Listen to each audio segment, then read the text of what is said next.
Good morning, can you hear me? صباح الخير، شكرا على الدعوة الكريمة في بلد ثاني العراق. أنا دكتور أسامة الجليدي, work في Eye Hospital Dubai. So basically I'm talking about corneal ulcer management update. It's a big talk, but I will give it briefly in 9 minutes. So as you know, corneal ulcer can be bacteria, fungal, viral, acanthamiba. When a patient presented to you, always ask about the symptom of onset. If it's fast days, talk about bacteria, but if it's slow, usually fungal, acanthamiba, or even low variant bacteria. Usually pains associated more with acanthamiba, but really even acute bacterial keratitis, more an ulcer can be associated with severe pain, discharge usually more of bacteria.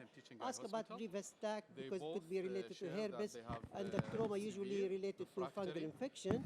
When your patient presents to you, always nice to draw, and nowadays we have the camera, so always good to have a picture for the monitor of this patient, especially also for other colleagues to see the improvement. Always don't forget to check a corneal sensation because it could be herpetic, but also could be element of neurotrophic ulcer, and record the inflammation if there's scleral involvement or not. And the bacteria, as I mentioned, usually the most common type of infection usually have epithelium defect, usually is more inflammatory, more reaction in the eye. Always don't forget about corneal ulcers, especially margin ulcers, could be related to blepharitis, which is very common. We see it a lot nowadays. It could be like autoimmune disease, rheumatoid arthritis, or Moore's ulcer. Acanthamiba, it's growing because the contact lens use. Usually at initial stage, people present with punctate state, and people, there's dendritic pattern, and there's a lot of people treated as herpetic. A lot of them misunderstanding this is really is acanthamiba, not herpetic. When you had radial neuritis, that's more pathognomic of acanthamiba ulcer, and later on, if you don't treat it well, you're going to have stromal and they have ring infiltrate. Fungal is usually yeast or filament, is less inflammatory, is very slow process. Usually there's predisposing factor, and usually have satellite multiple lesions and feathery ledge. Whenever you had corneal ulcer, usually very important to identify the cause of the ulcers. And the smears, culture, sometimes you may consider even biopsy, but nowadays we're using a lot of BCR. BCR really very help a lot, and now after COVID, have a lot of BCR kits available, so really is the gold standard for future. Nowadays for acanthamiba, particular fungal and microsporidia and herpes, the BCR is the gold standard to investigate. So don't forget the BCR. When to do corneal scrape? Usually if it's infiltrate more than 1 millimeter, if it's worsening in spite of the treatment, or you suspicion is typical, go for corneal scrape, because that's help also removing that necrotic tissue. It's also part of the treatment, especially for acanthamiba. Send it for gram stain, GIMSA, and you may consider other different stain according what you suspicion microorganism is it. Media, usually we send the 3 media, blood, chocolate, saboroids for everyone, but also you need to consider nutrition for E. coli or Lucin Johnson for myobacteria, especially if post-LASIK infection.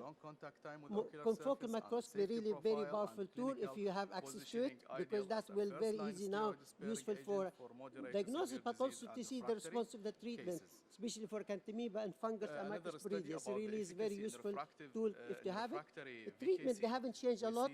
Any corneal ulcer you consider as bacteria unless you prove otherwise, and usually the base in the clinical, but epidemiology is very helpful to choose what treatment you're going to use. And if you do the gram stain, and especially if you had very easy access, you can have a gram stain, give you 5-10 minute result, is it positive, negative bacteria or fungal, and you can start straight away. We are lucky as ophthalmologists because the infection in front of us, so we with the drops, the antibiotic goes straight to the cornea, and that's very high dose of antibiotics. So it's not like the systemic. So you could use monotherapy or broad spectrum.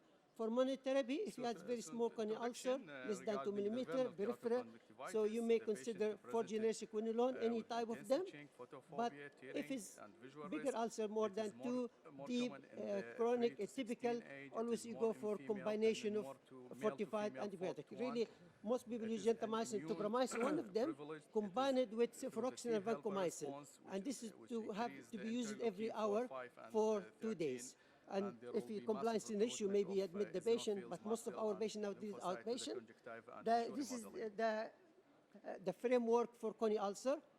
If the patient pain improve, if the epithelium infiltrate less, hypopyon less, that's a sign of improvement. And usually looking for it within the first 2 days. If the patient improves, continues with the treatment you use. If not improved, you may consider add it.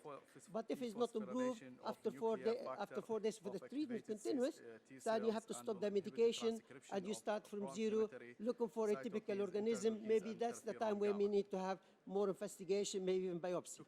Fungal keratitis, as you know, all the antifungal is fungostatic, so that's why it takes a long time of treatment, talking about months. Usually combination topical, systemic, but you could consider nowadays subcorns and intracameral.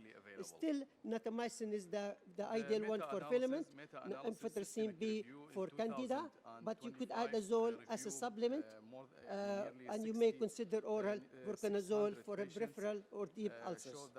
About acanthamoeba, as you know, they have two trophozoid and cyst, so you have to combination of the two medication, proline, hexadine, voriconazole, that's the typical for the trophozoid, but nowadays, BHMB, by the way, that's one thing changing. A lot of medication doesn't change much. BHMB now, it used to be 0.02, now they changed it to 0.8, and that can be used even alone. So it's very powerful for acanthamoeba if you can access, you can get hold of it. Chlorhexidine alternative, iodine usually we use it limited. Also the same, you need to have intensive medication for the first 2 days. That reduces slowly, but you really need to consider a treatment for long, 3 months to 6 months, because the problem is this, when there's stress, acanthamoeba becomes resistant to the medication. If you had confocal, that will help also the diagnosis and the monitor. You may consider systemic voriconazole, voriconazole in severe cases, and oral metfepsin, that can be added. And nowadays we can use the back cross-linking for some time. For fungal and acanthamoeba, if persisted, you may have to consider therapeutic corneal graft. What's new at the back cross-linking now is a common adjuvant treatment. It's help us to treat corneal ulcers. The setting usually now we aim it to have more high energy. Usually they start with 7.2 millijoule. Now people looking for, if you use back cross-linking, you're talking about 15 to 20 millijoule dose. So you have high dose treatment. It's usually used as adjuvant to the medication, and if the patient recovery or to help the antibiotic. It seems to be more effective bacteria, but less effective of acanthamoeba or fungal. In summary, infective keratitis, bacteria is the most common cause, and you always consider as a bacteria. Always try to do gram staining culture to know the cause, because if you know the cause, that's help you to identify what you deal with. PCR and confocal is very, very useful tool nowadays. It helps diagnosis and also for monitor. All treatment for infection you should consider as bacteria unless you prove otherwise or suspect something different. Back cross-linking is really emergency treatment. It's really supplement. There's no harm to use it as supplement. It also stop melting of the patient, by the way. So it kill the bacteria, stop melting. If medical treatment fail, you may consider we'll go back to keratoblastoplasty strabismus for with fungal Dr. acanthamoeba. Dina Hassan. She will talk about superior oblique surgery. Thank you very much, technique. Dr. Osama.